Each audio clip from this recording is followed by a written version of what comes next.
¿Qué esperar de la guerra en Medio Oriente? Hoy analizaremos la guerra y el drama humanitario que está azotando la región para desentrañar su historia y sus luchas y entender los desafíos que enfrenta la paz. Bienvenidos a Los Internacionalistas, con ustedes María Ángela Holguín, Camilo Reyes, Rodrigo Pardo y Teresita Aya. Bienvenidos. En este episodio de Los Internacionalistas hablaremos de una zona del mundo que hasta hace poco consideramos que estaba en una relativa, entre comillas, calma, que había logrado estabilizarse después de décadas, de siglos, de milenios de violencia. Una zona que no es fácil de entender, una zona que es complicada, sobre todo desde la distancia, y estamos hablando del Medio Oriente, y más puntualmente de lo que pasó el 7 de octubre del 2023. ¿Qué es y por qué cambió el mundo con la invasión de Hamás a Israel y de Israel a Gaza? Tenemos un antes y un después en una zona que realmente es compleja de entender. Y precisamente yo creo que empecemos hablando de por qué es tan compleja de entender, qué es lo que pasa en esta zona. Contextualicemos un poco lo que es Israel, Palestina, el Medio Oriente. Y para eso yo creo que empecemos, Rodrigo, en tu experiencia, ¿qué nos puedes contar de este tema? Pues la verdad es que siempre hemos oído hablar de estos países y de este conflicto. Siempre ha sido una zona que ha afectado la tranquilidad y la credibilidad en las instituciones para lograr la solución pacífica de conflictos.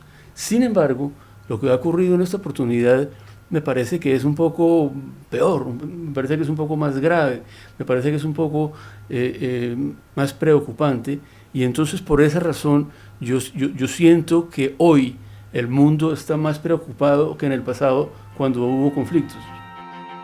Rodrigo, yo te quería comentar esto, advirtiendo que estoy completamente de acuerdo contigo, que una primera señal de la complejidad de este conflicto viene del fracaso de las instituciones multilaterales, un fracaso muy rotundo que nos duele a todos los países que hacen parte del sistema de las Naciones Unidas, porque cuando uno ve que Israel existe gracias a las resoluciones que se tomaron en 1948 en el sistema de las Naciones Unidas, y que a partir de ahí nada se cumplió, y Palestina queda realmente en una situación lamentable y que se suma a una historia larguísima de dolor.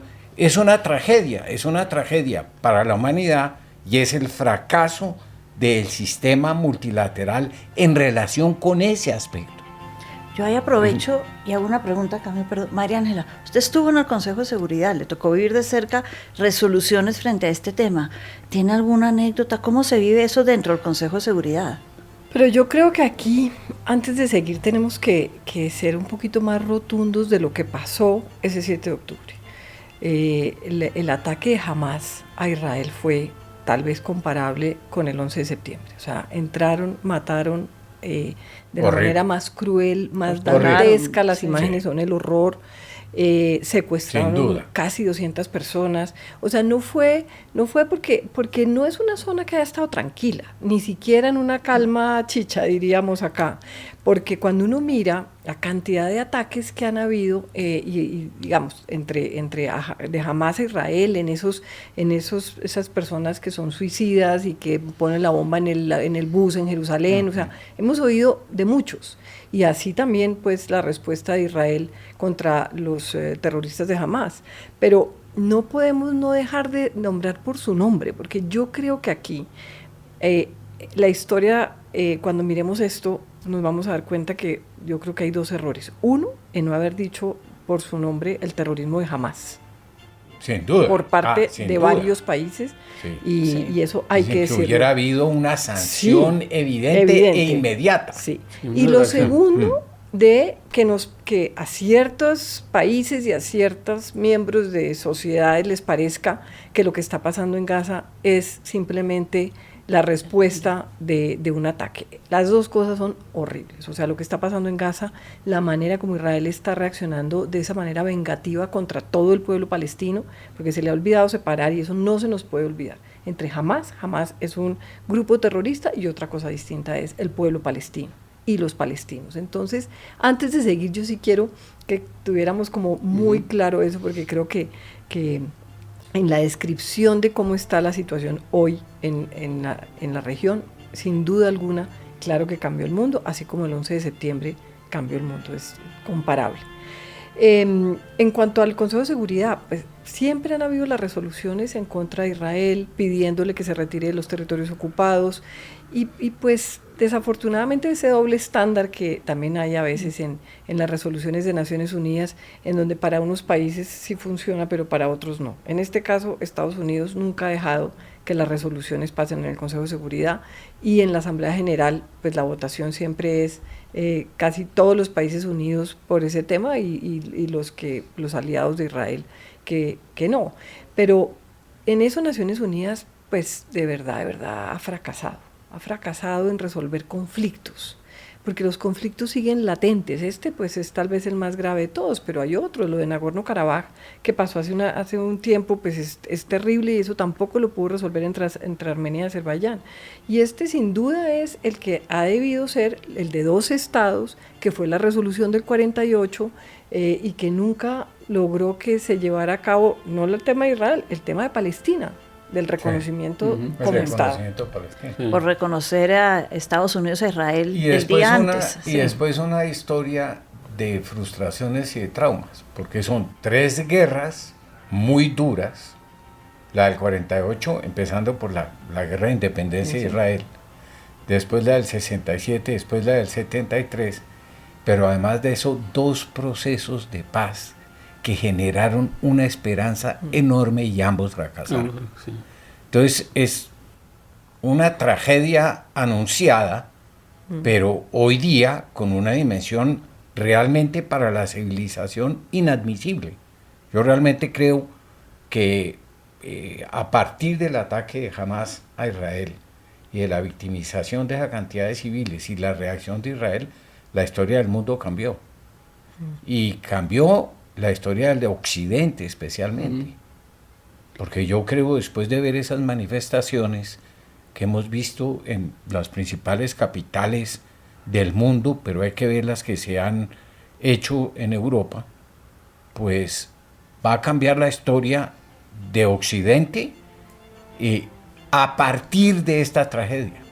Y una cosa que es todavía más grave, Camilo, va a dividir a los países, sí, a las regiones, horrible. Porque en eso cada cual tiene como su posición, y vamos a volvernos más polarizados de lo que estábamos después de este hecho del 7 de octubre. Sí, porque lo que está ocurriendo no es uno más de los eventos a los que estábamos acostumbrados. Hay cosas distintas que lo hacen más difícil, más complejo, más violento, y que obliga a pensar en escenarios más difíciles. Y otra cosa que yo creo es que todos estábamos convencidos que Israel era el país con la mayor seguridad, con la mejor inteligencia. El Mossad, pues como el Mossad no había en términos de un aparato de inteligencia de un Estado. Y aquí uno dice, bueno, pero ¿qué les pasó? ¿Qué les pasó? ¿Cómo así que se les entran, los atacan, los asesinan, se llevan secuestrados, esas barreras que les costaron miles y miles de millones de dólares para separar la Franja de Gaza de Israel, y entonces todo desaparece? O sea, ¿qué es lo que pasa ahí? ¿Sabían? ¿No sabían? Netanyahu sale y le echa la culpa a sus fuerzas militares. Un día después borra el Twitter donde las acusa, dice que no, que son las maravillas. O sea, es todo un tema que también es interesante para los países que tienen temas. Yo creo, María Ángela, comentar sobre eso, perdón. Sí. Perdón, María Ángela. Ahorita se me surge una duda que ahora te la hago. Me atrevo a comentar esto. Yo creo que cambia la historia de Israel, porque los jóvenes en Israel y una parte de la opinión pública de Israel ya está diciendo que no está de acuerdo con el nivel de la retaliación, digamos. Entonces yo creo que la vida política en Israel va a sufrir un cambio muy grande. Y en cambio, del otro lado, lo que divide en Israel, en el otro lado va a generar una visión común de reacción. Entonces, el escenario, que estoy completamente de acuerdo, por la naturaleza de los dos pueblos enfrentados, acaba afectando un montón de escenarios políticos en diferentes partes del mundo. Va a ser un problema muy serio para la Unión Europea. Conseguir, por ejemplo, una visión común en política exterior en la Unión Europea en relación con este problema, falta mucho para que eso se pueda manejar más o menos consensuadamente. Yo precisamente, Rodrigo, le iba a preguntar, Estados Unidos, en ese tema, dice acá Camilo, Unión Europea, a mí me surge la duda, Estados Unidos apoyó desde el principio a Israel, usted que es un experto en el tema de Estados Unidos, ¿cómo ve la posición de ellos ahorita? No, yo los veo defendiendo lo que han defendido siempre. Yo creo que Israel lo sigue sintiendo como un gran aliado, pero la situación es más compleja. Yo creo, sinceramente, que no podemos seguir analizando la situación como la hemos visto siempre. Yo creo que hay unos elementos nuevos, hay armas nuevas, hay más belicismo. Yo personalmente soy un poco más pesimista que en el pasado, y el pasado no había razones para ser, para ser optimistas. Pero yo ahí que creo en Estados Unidos. Yo creo que también aquí se está jugando el futuro de las elecciones en Estados Unidos. Porque si bien Biden, ha reaccionado, mandó el portaaviones, Anthony Blinken, el secretario de Estado, estuvo al día siguiente allá, tratando de todas maneras, uno lo vio moviéndose en ese mundo árabe, a ver cómo podía lograr de bajar un poco las aguas, es lo que uno se imagina. Pero también es cierto que los Estados Unidos no pueden distinguir entre unos muertos y otros. Entonces, uno no puede decir que lo de Israel es terrible y los niños que se están muriendo en Gaza no. O sea, ahí me parece que le ha faltado un poquito, y ha tratado últimamente en ciertas declaraciones, pero es como esa visión tan occidental de que lo que le pasa a alguien del occidente es terrible y lo otro uno lo ve difuso. O sea, los muertos israelitas tienen nombre propio, los muertos de Gaza son un número. Eso yo creo que este mundo como está hoy lo hace muy complicado. Y creo que para sus elecciones futuras, como reaccione Estados Unidos, pues los demócratas, vamos a ver qué pasa. Eso me da pie para preguntarles sobre la región, porque hablamos de que la Unión Europea, dice Camilo, Estados Unidos, pero es que esto va a cambiar una región que cada vez estaba cobrando tal vez más relevancia en lo internacional, estaba participando más de este sistema internacional, los países árabes, Irán. ¿Qué pasa con todos ellos en este momento? Sí, yo creo que se va a agravar todo, porque a esto se suma la guerra de información. Hay una guerra de información, sí, para alguien que no está involucrado directamente, como un país como Colombia, es difícil recibir la información clara, acertada, que le permita a uno aproximarse al tema con mayores certezas. Pues me imagino que esto va a ser, en muchas regiones va a ser terrible, y obviamente ya nos dividió a nosotros. Ya vemos que en América Latina no hay un consenso sobre la aproximación al tema. Hemos perdido los elementos que antes nos unían, y hoy día las posiciones de Colombia, Brasil, Argentina o El Salvador, México, no son las mismas. Las reacciones van a ser distintas. Y sí, hay solo motivos para ser desafortunadamente más pesimistas, en lugar de solo nos invita a anunciar una realidad terrible para el mundo, y nos va a afectar a todos. Pero inclusive, Camilo, yo me pregunto si contamos con los instrumentos necesarios para enfrentar una situación tan compleja. Hemos tenido fe en ellos, han funcionado en algunas oportunidades, pero la verdad, hoy es muy difícil ser optimista. Sí. Bueno, yo lo que veo en la región, si la pregunta era un poquito hacia la región. El comentario, sí, me llama la atención. Sí. O de Medio Oriente. Medio Oriente. Bueno, lo que uno se veía que estaba pasando, y eso fue un poco propiciado por Trump en el 2020, fue ese acercamiento de los árabes con Israel. Empezó con los Emiratos Árabes, con Bahrein, y estaba en unas conversaciones con Arabia Saudita que al parecer iban a llegar a un acuerdo en que hubiera Los acuerdos de Abraham. Los acuerdos de Abraham. Abraham. Entonces, ¿esto qué pasó? Esto para los palestinos era como diciendo, aquí los árabes nos están abandonando. La causa palestina pasó a un segundo plano, aquí nos seguimos matando porque hubo muertos en el 2002, en el 2014, en el 2016, en el 2000, o sea, uno no puede creer que eso estaba tranquilo. Inclusive en el 2022 decían que era el número mayor de muertos que han habido en el tema de Hamas y las Fuerzas Armadas israelitas. Entonces, ahí era como que los árabes nos están abandonando. Hoy es terrible, a mí me parece terrible, el único país que uno ve que ha dicho algo sobre esta reacción tan impresionante de Israel sobre la población palestina ha sido Emiratos Árabes. De resto, no hay un solo comunicado. Bueno, el rey de Jordania un poquito más, y les cuento que me pareció muy increíble, una entrevista que si no la han oído vale la pena, de la reina de Jordania, de Rania, sí, que es palestina, sí, con Amanpour en CNN, en donde dice este doble estándar de los medios de comunicación es increíble en el mundo. O sea, que la reina salga en unas declaraciones súper políticas.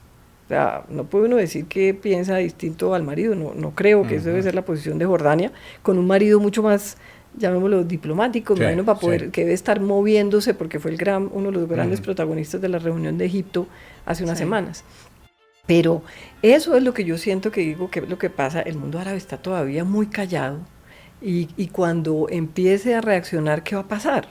Yo me quedo pensando esto, después de que Israel avance en su invasión, después de que quede arrasada completamente la franja de ¿Quién va a Gaza, administrar eso? ¿Qué va a pasar? Sí, ¿quién se va a encargar de eso? O sea, ¿Qué escenarios volviendo a podemos lo que dice Rodrigo, hay que poner mucha imaginación y mucho esfuerzo intelectual para ver qué puede hacer el mundo occidental que aproxime a una solución, porque lo que hay no sirvió, sobra decirlo, lo que hay no sirvió, pero sí debería de alguien tener una iniciativa que diga, mire. Yo ahí le diría, el mundo occidental ha dado respuesta a lo que hemos visto desde el año 48, no. Entonces, ¿será que la respuesta no está en el mundo occidental, sino está en otra parte? Sí, es lo que yo siento. Estoy de acuerdo. Muy probablemente el esfuerzo intelectual sí. y digamos la investigación que habría que hacer, ¿quién tiene el espacio y la capacidad para hacer una propuesta que tenga algún chance de viabilidad? Sí. Porque esto... Pero ahí yo hago una pregunta rápida y es, María Ángela decía que los árabes tampoco han reaccionado frente a este tema. Entonces, Camilo, si el occidente ha fracasado, los árabes van lento, ¿a quién estamos si los árabes mirando? Están dedicados a la diplomacia, cosa que uno se sentiría muy contento, sí. Y por eso están tan callados en declaraciones. Trataron de hacer las reuniones en Egipto, pues que no se sentó ni Estados Unidos ni Israel, entonces pues era entre ellos. Dicen que Qatar quiere mediar el conflicto también, pero ahí uno dice, bueno, ¿qué es lo que pasa también? Si uno amplía el contexto, la autoridad palestina tampoco es que en Cisjordania tenga el mayor apoyo, o sea, en la gente joven también se cuestiona a la autoridad palestina, que no hay elecciones, que esto ha sido, o sea, que no hay como una renovación, entonces no es que la autoridad palestina tenga la autoridad suficiente como para poder hacer algo. Y yo leyendo un poco veía que en el año 94, en uno de los atentados grandes que hizo Hamas, Arafat los llamó terroristas y metió presos como a 100. ¿Por qué la autoridad palestina hoy no llama terroristas a Hamas? ¿Por qué? Sí, deben de estar muy amenazados. O sea, tiene que ser que no... muy poca legitimidad. Mucha legitimidad. Sí. Porque uno sí hubiera querido que el presidente Abbas dijera, mire, esto no somos los palestinos, que es la gran equivocación de muchos, es que jamás no son los palestinos, esa cosa genérica no es. Entonces ahí le ha faltado también. Entonces uno lo que siente es que no hay como, digamos, como un alguien detrás que pueda decir, bueno, lo que pregunta Camilo, ¿quién se va a hacer cargo de esto después? En algún momento había expectativas de que Estados Unidos podía jugar un papel como de liderazgo, que podía conducir las instituciones multilaterales a la solución pacífica de conflictos.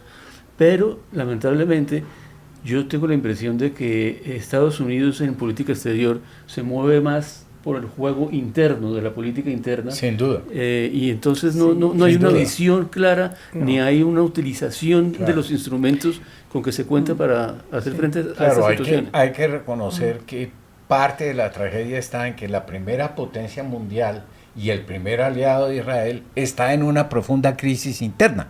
Sí. Entonces la construcción de los consensos internos en los Estados Unidos es muy difícil, y alrededor de este tema... Y se acabó el mundo unipolar, o sea, no son los únicos que mandan. Pero aquí yo creo que hay otro tema que es bien interesante de analizar, es qué es lo que pasa dentro de Israel mismo. Porque llevábamos... O sea, Netanyahu logra volver al poder, lleva 18 años, ¿no? Pero otra vez en el 2022, por tercera vez, sí. Por unas alianzas con unos ultraderechistas, ¿no? De unos temas, bueno, que la respuesta es como lo que ha hecho con Hamas, que era un poquito, están ahí, me conviene, porque entonces esto es la demostración de que la autoridad palestina no controla el terrorismo, y yo cómo voy a hablar con una autoridad y llegar a que sea eso sea no Estado cuando hay terrorismo. Entonces estaba, de alguna manera, yo le pondría la palabra como cómodo en que por eso no había un acercamiento con Palestina, ni a veces habían retomado los diálogos con Palestina. Entonces, hubo mucha protesta por toda esa reforma que quiso hacer a la justicia, mucha protesta que uno nunca ha visto en Israel, la gente en las calles protestando contra el gobierno de Israel. Contra el gobierno. Entonces, yo ahí creo, y no sé si ustedes leyeron un artículo de Harari, el escritor y historiador, en donde dice, o sea, nada que haga Israel justifica lo que hizo Hamas. ¿No? En términos de que nada de lo que realmente lo que pase, pero acá hay que mirar qué es lo que está pasando también en Israel. Yo sí creo que es interesante ver qué va a pasar con Netanyahu. La gente cada vez sale más a criticarlo y a decir que estaban pensando en otras cosas, en su tema, en sus rollos personales que tiene con la justicia, la Corte Suprema de Justicia, la reforma, y qué pasó se distrajo de la administración, con la seguridad que tanto le habían últimamente dicho que algo estaba pasando en Gaza. Entonces ahí eso es un tema que se abre, que también es pero no solo se mirar. distrajo, se puede decir, piensan ustedes que esto fue un sofisma de distracción del propio Israel para precisamente unir a la gente en torno a un gobierno que estaba perdiendo cada día más, llamémoslo, legitimidad. Es que yo creo que hay una pregunta muy importante, que es si lo que estamos viviendo es más de lo mismo, de lo que hemos vivido en el pasado, o es algo diferente. Posiblemente hay elementos semejantes a los del pasado, pero posiblemente también hay cosas nuevas. Para empezar, armamento, por ejemplo, y otras cosas, otras realidades políticas que pueden hacer más difícil el tratamiento de la situación que en el pasado. Es así. Es ser. Yo retomo un poco lo que decía María Ángela. Ustedes pensarían, y voy a ser muy coloquial acá, que se juntaron de alguna manera el hambre con las ganas de comer, es decir, una situación en Gaza insostenible por un bloqueo de más de 16 años, con un gobierno en Israel que también estaba con problemas de legitimidad y, como decía María Ángela, con una extrema derecha que llega por primera vez en 75 años al poder y simplemente ahí sufren todos, sobre todo, y acá hago una pregunta que me parece un tema que no hemos tocado, que puede ser interesante. ¿Qué pasa con todos estos refugiados palestinos el día de mañana? ¿A dónde van? Sí. Pero aquí yo creo que también hay una cosa, Teresita, y es la solución en Gaza insostenible, pero también Hamas lleva administrando Gaza 10 años, ¿no? Sí, 17, sí. Ahí uno se pregunta, porque recursos les llegan, o sea, en eso no podemos decir que no. ¿Cómo los han administrado? O sea, si el tema es para el terrorismo, para las armas, para los túneles, pues la gente, ¿cómo viven 2,5 millones de personas? Las imágenes que uno ve, pues es terrible.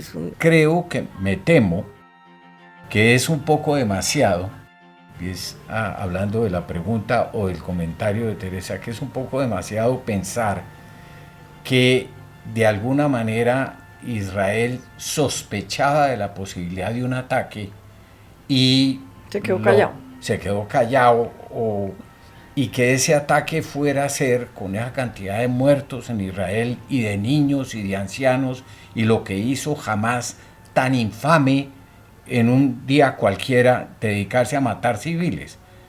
Eso me parece complicado, pero debo de señalar lo siguiente, que otra preocupación que se agrega a esta muy pesimista conversación es que es la prueba de la incapacidad del mundo, del sistema de las Naciones Unidas, de atender los refugiados, Sí. de atender las víctimas, de parar pero de algo, de parar la llegar guerra. a algo, No. de mandarles agua. De parar una guerra. De parar, es increíble, porque ni siquiera en el aspecto de servicios puramente humanitarios, Sí. no, es una incapacidad absoluta. Bueno, de les han matado 50 personas, ¿no? A Dentro de Naciones Gaza. Unidas. Sí. No, y que me 50 dice funcionarios de la ONU, cuando sí. el secretario general dice que Israel no puede, está violando el derecho internacional con esta Sí. respuesta, y entonces el embajador de Israel sale y dice que renuncia el secretario general. O sea, Sí. es una cosa que el mundo No, no, muy dice, difícil. pero es que esto,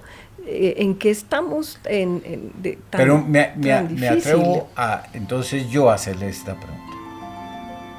Haciendo el esfuerzo de decir, mire, llamemos a 20 países o a 50 países y digámosles, ustedes tienen una semana para decir qué se debería hacer. Como a qué sector, a qué tipo de actores internacionales le debería uno pedir, oiga, muévanse, porque hay una cosa que quiero complementar con este comentario. A mí me impresiona cómo está de mal representada la sociedad civil del mundo entero. O sea, ¿dónde estamos los que estamos aterrados? ¿Por qué nos quedamos sin voz para parar? Pero en las eso? calles, ¿no? En las No. manifestaciones. Entonces, yo me pregunto, uno debería de golpe pedirle a unas organizaciones regionales, mire, encárguense ustedes de hacer una propuesta. La ONU no puede. Está probado que la ONU no puede. Está probado que cuando llega la discusión al Consejo de Seguridad, pues lo vetan por una u otra razón. Pero sería recurriendo a los países más moderados asiáticos, a los mismos árabes. Debería de ser una responsabilidad que alguien le pudiera, que la sociedad civil le exigiera a la Unión Europea o a UNASUR. ¿A quién se le puede decir, oiga, pellizquense? Eso es una locura. A los países musulmanes. Yo diría que las los países árabes son los musulmanes, primeros que Ok. deberían reaccionar. Sí, llamémoslo árabes y así. musulmanes, Sí. teniendo Pero en cuenta aquí, en Asia. mire, yo estuve oyendo ayer precisamente, no sé si ustedes se acuerdan de este ex canciller francés que se llama Dominique de Villepin. Sí, Sí. claro. Y ha estado muy activo en los medios de comunicación franceses, y decía, la periodista le decía, pero ¿quién tuvo la culpa? Dijo, eso déjeselo a los historiadores. El tema de ahora, Sí. de hoy, es de diplomáticos. ¿Y dónde está la diplomacia? Claro. ¿Dónde está la No, diplomacia? claro, por eso. Entonces, no, pero ¿cómo? Si Egipto ya dijo que no los recibe. Dijo, mire, en la diplomacia hoy dice que no los recibe, mañana si uno lo convence lo recibe. Pues la diplomacia es la luz que uno ve. Es la luz detrás del túnel que todo se ve negro. Esa es la diplomacia y esa es la que hoy tiene que trabajar. Y yo estoy completamente de acuerdo. O sea, cuando digo los árabes no se han pronunciado, digo, bueno, ojalá que no se estén pronunciando es porque están trabajando por detrás. Pero yo no creo que hoy el espacio sea la sociedad civil, además de salir y protestar, que está bien. Pero el que haga algo, el que se siente con uno, con el otro, con los americanos, con los egipcios, con los emiratíes, con los que están ahí, a ver qué se soluciona, esos son los países. Eso todavía estamos un poco en eso. Yo creo que hay estoy dos- completamente de acuerdo, que esos son los países, Sí. perdón, pero lo que quiero decir es que uno quisiera que algunas de las múltiples ONGs, que en algunos casos han demostrado un cierto músculo, tuvieran la imaginación de hacer algo que se aproxime a una propuesta política dirigida a los estados. Sin duda alguna, este es un tema donde los principales y muy probablemente los únicos actores, por lo menos en una primera Sí. propuesta, son los estados. Sí. Yo claro. creo que aquí hay dos temas importantes que me gustan, porque estamos llegando ya al final del episodio y ustedes están hablando que puede haber una luz diplomática, ojalá sea así. En la sociedad civil yo sí creo que tiene un papel que jugar, todo esto son herramientas. Ya para ir cerrando el tema, ¿a ustedes se les ocurren más escenarios? ¿Se les ocurre que podemos ver la luz al final del túnel, como se dice en este tema? A mí me parece difícil ser optimista, la verdad, porque es que han pasado muchos años, es que ha habido, la evolución del conflicto ha sido muy compleja y no veo por qué pensar que ahora sí va a ser posible cuando no fue en el pasado. De repente se pueden aliviar algunas partes del conflicto, algunas regiones, algunos temas, pero no sé si es que nos estamos poniendo viejos también, pero para mí es muy difícil ser optimista. No, se lo dejamos a los historiadores. Sí. Yo no creo que vaya a ser pronto, yo creo que esto va a tomar un tiempo, pero sí creo que tiene que haber una luz, o sea, y tiene que haber unos actores que yo creo mucho en esos que se aproximaron en un momento a Israel, de pronto los emiratíes, de pronto Arabia Saudita. Uno sabe que Estados Unidos lo último que quiere es que Irán entre acá y están esperando Irán, claro, qué va a hacer. Los mismos Estados Unidos les dicen a los israelitas, mire, no se metan con Hezbollah en Líbano, dejen un poco, es como que dice, concéntrense, porque a la hora que esto se vuelva regional, a los Estados Unidos les toca meterse y eso sería una complicación muy grande. Entonces yo sí creo que los mismos americanos son los primeros interesados y los israelitas son los primeros interesados en parar esto. Es que cada día que pasa el odio es aún mayor. Entonces yo sí tengo me parece que es muy difícil, pero sí hay una esperanza de que de alguna manera esto vaya, y quién quita que por fin sea la solución de 2 estados. Acuérdese, aquí hace 5 años cuando el gobierno, donde reconocimos a Palestina en el gobierno del presidente Santos, tanta crítica, y hoy pienso que fue la mejor decisión, que antes Colombia se ha demorado mucho. Sí. Claro, sin duda. Sí. Pero digamos, ¿ustedes creen que se puede ser optimista? No, pues optimista hoy no, porque vemos la muy cosa discretamente. Pero yo creo que es que uno nunca puede perder el ser optimista. Claro, o sea, claro, la situación es terrible. Ve uno las imágenes y son impresionantes, angustiantes, le provoca a uno llorar de ver todo lo que está pasando. Pero algo tiene que tiene que haber un camino.